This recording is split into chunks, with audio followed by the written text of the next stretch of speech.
Welcome back, everybody.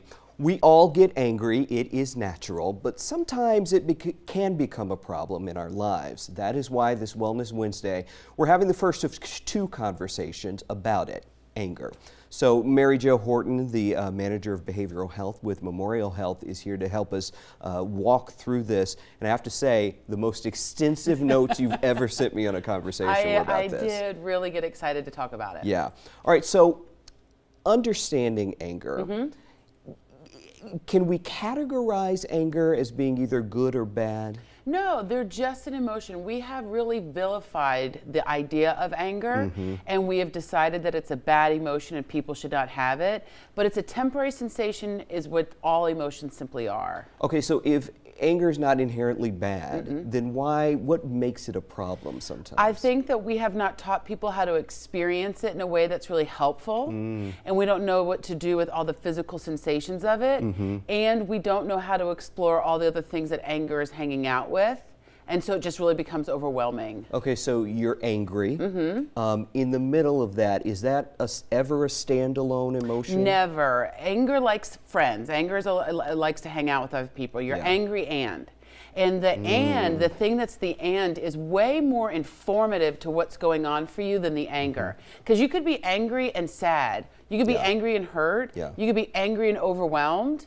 And notice that the anger is really just attaching itself to these other emotions, but the other emotions are really what's driving everything else that's going on. Okay, so you weed through the anger to get to the real root of what you're thinking. You want the full combination of understanding. Yeah. So you said in your notes, and I wanted to hone in on this, lashing out of anger and denial of anger, the opposite side of the same coin. What do you mean? That is correct. Yeah. And so this is what happens. It's like, rage and isolation are the same. Lashing out, taking it, not knowing what to doing with it, and just like spitting on somebody or something is the same idea, the same concept of not knowing what to do with the thing, of shoving it down, pushing it down, and denying that it exists. It's really the same root, the same cause. It's just a different answer. It's an explosion in either direction, either inward or outward. And so anger, like we said, it's natural. It's always present. But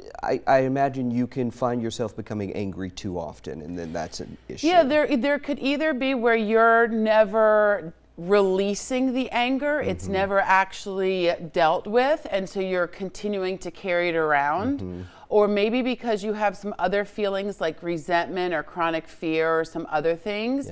All of these external things keep triggering the anger that is already there. Well, because I can say in my 20s, I found myself in a situation where I thought I had one issue. I got therapy and realized that was about anger. I had an anger issue.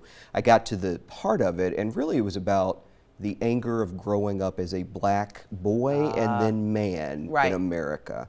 And the building up of that anger. But think about how healthy that is. Your anger was attached to injustice, which is clearly a core value for you. And so it would be unreasonable for you not to be angry. The emotion itself is not what causes us issues. It's understanding what to do with it and how to experience it in a healthy way where we find trouble. Okay, so let's talk about that. Interventions for anger. So recognizing it is simply an emotion which will pass. It's going to go away. It is just a moment. We don't have to give it so much weight. We don't have to attach so much energy to it. And we do that. We get really concerned about anger. Okay. It can be used to connect and evidence values. Yes, just like in your example, you have a value around things that are injustice and it causes you anger. When we get angry at things that have happened to us, it's because we value ourselves as a person. And it is a way to us connect and resolve conflict because we care. Yeah, it's an indicator. It's an indicator. All right, so explore the connected emotions to understand anger's meaning. That's right. It's not hanging out by itself. I like to challenge people. You're angry and what?